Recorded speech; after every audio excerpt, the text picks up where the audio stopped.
The Bible makes little mention of celibacy, yet by the early Middle Ages it had come to be seen as a shortcut to closeness with God.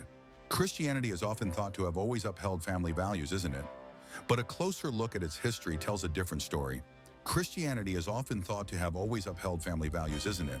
But a closer look at its history tells a different story. Those who chose celibacy, especially monks and nuns, were seen as having a clearer path to heaven than the married. For those already married, entering a monastery offered a way to break free from the bonds of marriage.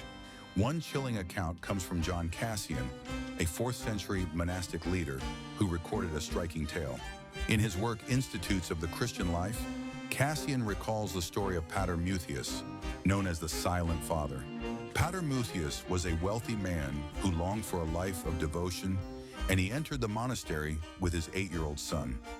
The abbot, intent on severing their family bond, dismissed their attachment and placed them in separate monasteries. Pater Mutheus was soon subjected to a harsh trial. He was told that his young son was deliberately neglected, left in rags, filthy, and even beaten to tears to drive home the lesson that a father must not interfere. The ordeal reached a shocking climax in a ritual staged to echo the Old Testament story of Abraham offering his son Isaac. The abbot ordered Pater Mutheus to cast his son into the river. But at the crucial moment, 2 monks intervened, assuring him he had proven his loyalty to the new calling. Like Isaac, the boy's life was spared, yet Pater Mutheus had surrendered everything. He was no longer even a father. Stories from the early monastic tradition were often used to show that those who chose celibacy stood above family ties. From the 4th century onward, men and women who renounced intimacy, hermits, monks, and nuns, were seen as spiritually superior to families built upon fragile sexual bonds. This idea persisted for the next 1,000 years, especially in the Western Church. But why did such a belief take root? One might expect to find clues in the Hebrew Scriptures or the New Testament, yet these texts offer little support for monastic or celibate life. On the contrary, Judaism remains centered on family, and the early Christian outlook, as reflected in the New Testament, was much the same. It was only in the 2nd century in Syria that celibacy was first put into practice, long after the final books of the Bible had been completed. Geography and the encounter with other faiths may help explain how this idea first emerged. The Syrians were renowned as great entrepreneurs of the Eastern Mediterranean. They traded westward into the Roman world and eastward as far as India, Central Asia, and even China. And what did they encounter in the East? Monasteries, communities of celibate men and women in Buddhism and Hinduism. Syrian Christians may have seen value in these practices, drawn spiritual lessons from them, and carried the ideas back home. Whatever its exact origin, once monastic life took shape, it achieved remarkable success. More and more believers longed to become monks and nuns, for celibacy was seen as the closest way to live like the angels, direct servants of the divine.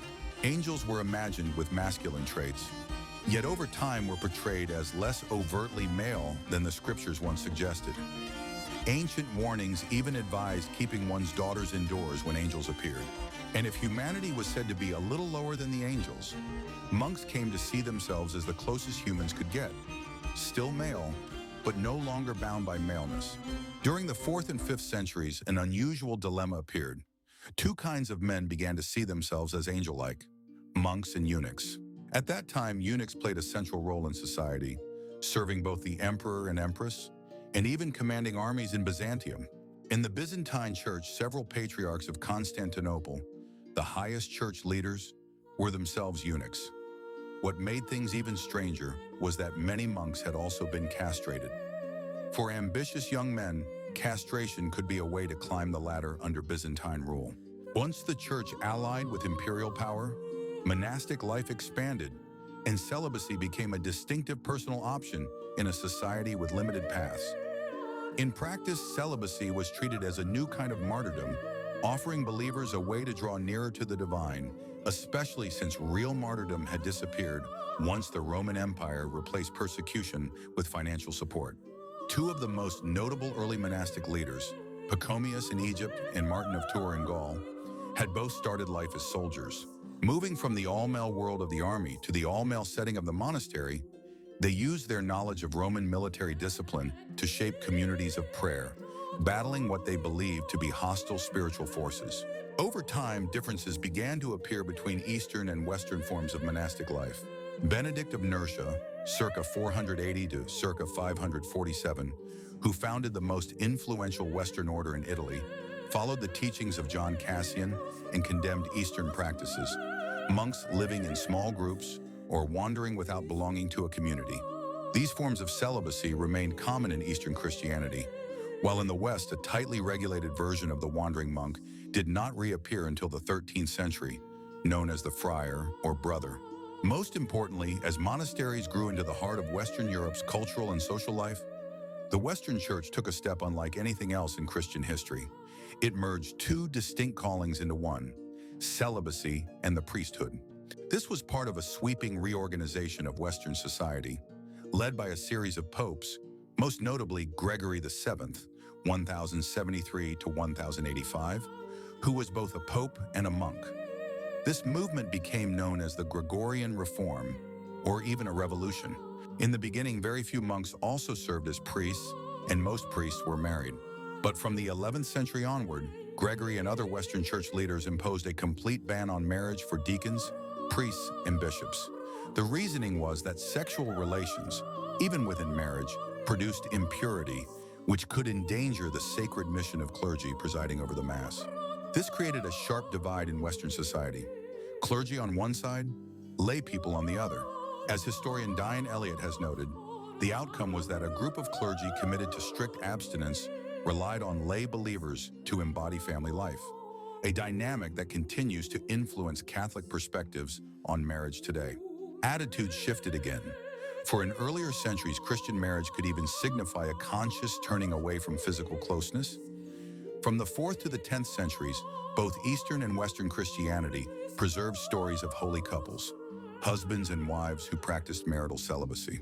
Among the most revered Anglo-Saxon saints was Etheldreda, circa 636 to 679, abbess of Ely and of noble birth.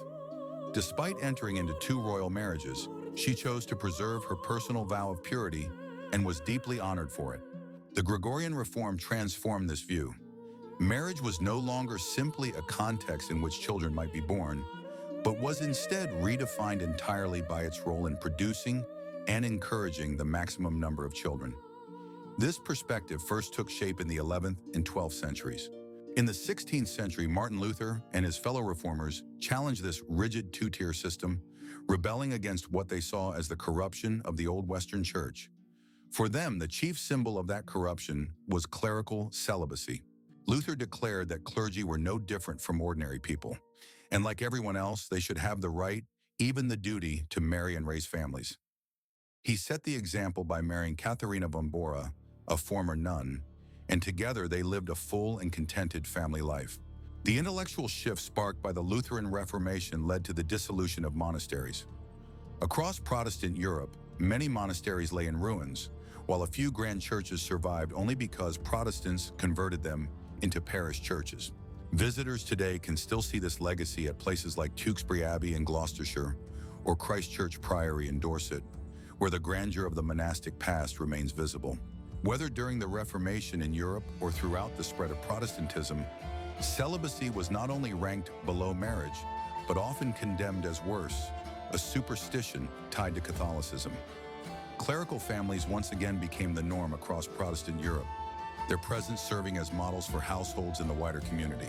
Yet the Western Church strongly reaffirmed its medieval stance on celibacy, sparking fierce backlash.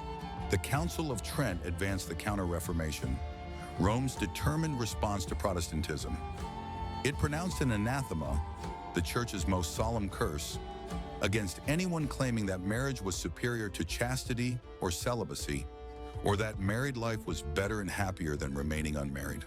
It pronounced an anathema, the Church's most solemn curse, against anyone claiming that marriage was superior to chastity or celibacy, or that married life was better and happier than remaining unmarried.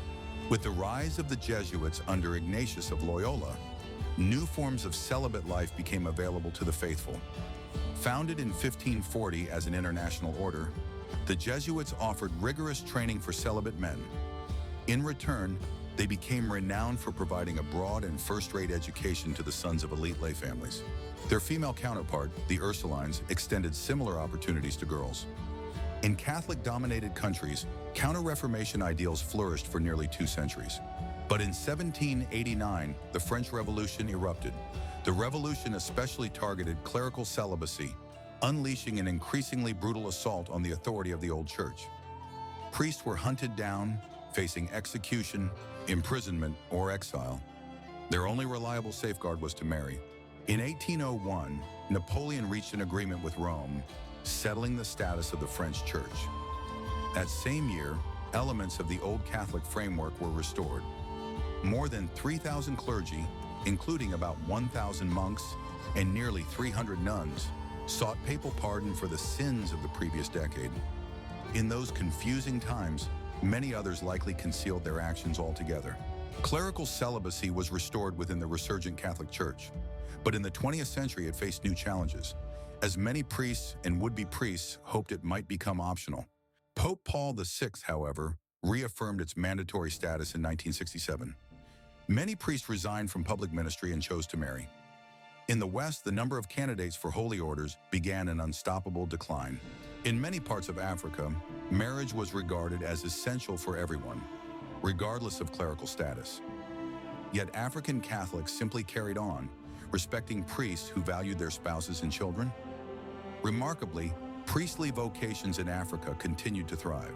Meanwhile, Protestant hostility to celibacy and monastic life took a long time to fade. But in the 19th and 20th centuries across the world, within and beyond the British Empire, the Anglican Communion revived communities of monks, friars, and nuns. Other churches, too, experimented with such communities, welcoming the celibate or those drawn to communal religious life. Even as celibacy declined in the West, such new initiatives showed the continuing vitality and adaptability of the ideal. Hospitality, a Benedictine principle, has now grown into a genuine industry, offering monastic retreats and spiritual guidance. Intriguingly, monasteries also defined themselves against what they saw as the corruption of the old Western Church. The chief symbol of that corruption was clerical celibacy. Luther insisted that clergy were no different from anyone else, and like others, they should have the right, even the duty, to marry and have families. He set the example himself by marrying Katharina von Bora, a former nun, and enjoying a happy family life. The Reformation's intellectual upheaval brought about the dissolution of monasteries.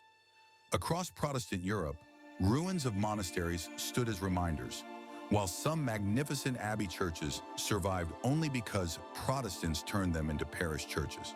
Visitors today can see this at places like Tewkesbury Abbey in Gloucestershire or Christchurch Priory in Dorset, where the grandeur of the past is still visible. Whether in Reformation Europe or later Protestant contexts, monasteries and convents fascinated people because of their countercultural stance. In a self-centered, materialistic world, they pursued what Greek philosophers once called the beyond. Though their role has always been debated, monasteries and convents still hold appeal, perhaps most of all when we long for a moment of escape from the noise of family life.